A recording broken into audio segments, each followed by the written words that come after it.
हमारे 1,00,000 करोड़ रुपए के ऐतिहासिक बजट में किए जाने वाले कैपिटल एक्सपेंडिचर, अध्यक्ष महोदय, उनको दुगनी बढ़ोतरी दी गई है, दुगनी, डबल कर दिए गए हैं, जो कि पिछले बजट के इतिहास में पिछली बार 15,000 लगभग करोड़ की तुलना में इस बार 28,000 करोड़ रुपए का कैपिटल एक्सपेंडिचर दिया गया है। विकसित दिल्ली के बजट में कैपिटल एक्सपेंडिचर की इस राशि का आवंटन सड़कों, नालियां, सीवर, शिक्षा, स्वास्थ्य के प्रति हमारी प्रतिबद्धता का स्पष्ट प्रमाण है। अध्यक्ष महोदय, पिछली सरकार ने यह कहते हुए डेवलपमेंट में कम खर्च किए, हमारे पास धन नहीं है, हमारे पास संसाधन नहीं है। विडंबना यह है कि अगर पिछली सरकार ने दिल्ली में केंद्र सरकार की योजनाओं को मात्र राजनीतिक कारणों से यदि रोका ना होता तो शहर में स्वास्थ्य की, शहरी आवास, पानी, सीवर आदि विकास कार्यों में पैसों की कभी कमी नहीं होती, कभी कमी नहीं होती। राजनीतिक कारणों से हर योजना को रोका गया, परंतु दिल्ली का दुर्भाग्य रहा। अध्यक्ष महोदय, एक उदाहरण मैं प्रस्तुत करना चाहती हूं। सारा विश्व जानता है कि माननीय प्रधानमंत्री नरेंद्र मोदी जी के विजन पर आधारित आयुष्मान भारत योजना पूरे देश में लागू की गई, पूरे देश में लागू की गई। लाखों जरूरतमंद नागरिकों को इसका सीधा फायदा प्राप्त हुआ, सीधा फायदा। परंतु केंद्र के निरंतर अनुरोध करने के बावजूद लगातार कहा गया कि इसे दिल्ली में लागू कीजिए, लागू कीजिए, परंतु दिल्ली में वो लागू नहीं की गई। सिर्फ इसलिए कि तत्कालिक जो मुख्यमंत्री थे वो चाहते थे इस योजना में उनका नाम जोड़ दिया जाए, तब वो लागू करना चाहते थे, उनका नाम जोड़ दिया जाए, और इस जिद का खामियाजा पूरी दिल्ली को भुगतना पड़ा। कितने तकलीफ की बात है। जिन स्वास्थ्य सेवाओं का नाम, केवल नाम के कारण उन्होंने दिल्ली को आयुष्मान भारत से जोड़ के रखा, तोड़ के रखा।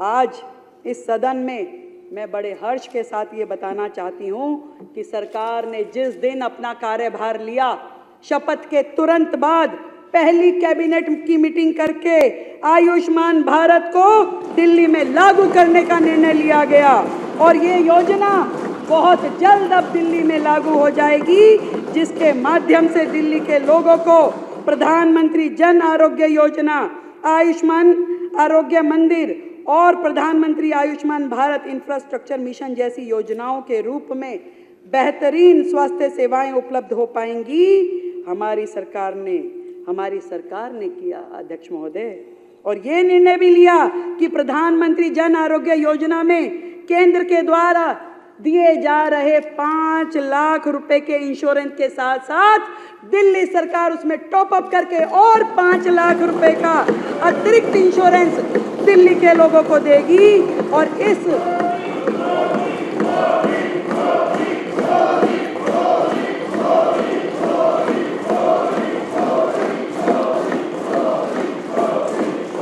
तरीके से दिल्ली की जनता को अब 10 लाख रुपए का इंश्योरेंस मिल पाएगा, और जिसके लिए हमने लगभग 2,144 करोड़ रुपए आवंटित करने का प्रस्ताव किया है।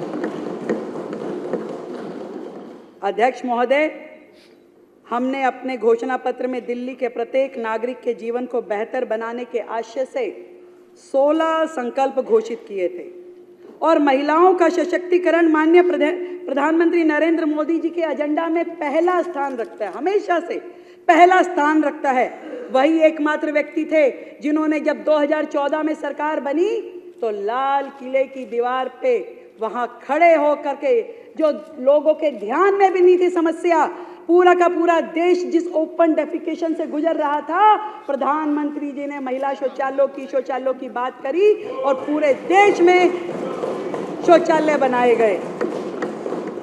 प्रधानमंत्री जी के इस विजन के साथ, इसी के अनुरूप हमने घोषणा की थी कि दिल्ली की गरीब महिलाओं को प्रति माह 2,500 रुपए उपलब्ध कराए जाएंगे। और मुझे ये बताते हुए अत्यंत खुशी है कि न केवल इस योजना को महिला समृद्धि योजना के तौर पे लागू करने का फैसला 2025-26 में इसके हेड में हमने 5100 करोड़ रुपए का प्रस्तावित प्रावधान किया है और साथ ही मातृत्व वंदना परियोजना के अंतर्गत जिसमें 21,000 रुपए गर्भवती महिलाओं को और 6 पोषण किट दी जाएगी, उसमें 210 करोड़ रुपए का प्रावधान किया है।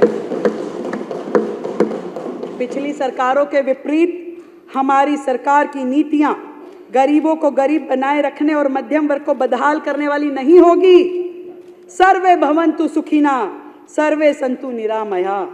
ये भारतीय दर्शन के प्रेरित होकर हमारी सरकार झुग्गी बस्तियों में, अनारक्षित कॉलोनियों में, मध्यम वर्ग, उच्च वर्ग के इलाकों में रहने वाले दिल्ली वासियों की सुख सुविधा और स्वास्थ्य की समुचित व्यवस्थाएं करेगी। अध्यक्ष महोदय, जैसा कि मैंने पहले कहा है, पिछली सरकार के फाइनेंशियल मिसमैनेजमेंट की वजह से पिछले साल के बजट में निर्धारित खर्च की प्रतिबद्धता संसाधनों के अभाव में पूरी नहीं की जा सकी। अतः चालू वित्त वर्ष में आय और राजस्व की स्थिति को देखते हुए वित्त वर्ष 2024-25 के संशोधित बजट के अनुमानों को घटा करके 69,500 करोड़ करने का प्रस्ताव है। इस प्रस्तावित संशोधित बजटीय अनुमानों में 54,706 करोड़ रुपए का आवंटन राजस्व व्यय पर और 14,794 करोड़ रुपए का आवंटन पूंजीगत व्यय के ऊपर किया जाना प्रस्तावित है। 2024-25 के अनुमोदित बजट अनुमानों के में स्थापना और अन्य व्यय के लिए 37,000 करोड़ का प्रावधान किया गया है। संशोधित अनुमानों में इसे घटा करके 36,650 करोड़ रुपए कर दिया गया है। इसी प्रकार योजनाओं, कार्यक्रमों, परियोजनाओं के लिए अनुमोदित 39,000 करोड़ के संशोधित अनुमानों को घटाकर 32,850 करोड़ रुपए किया गया।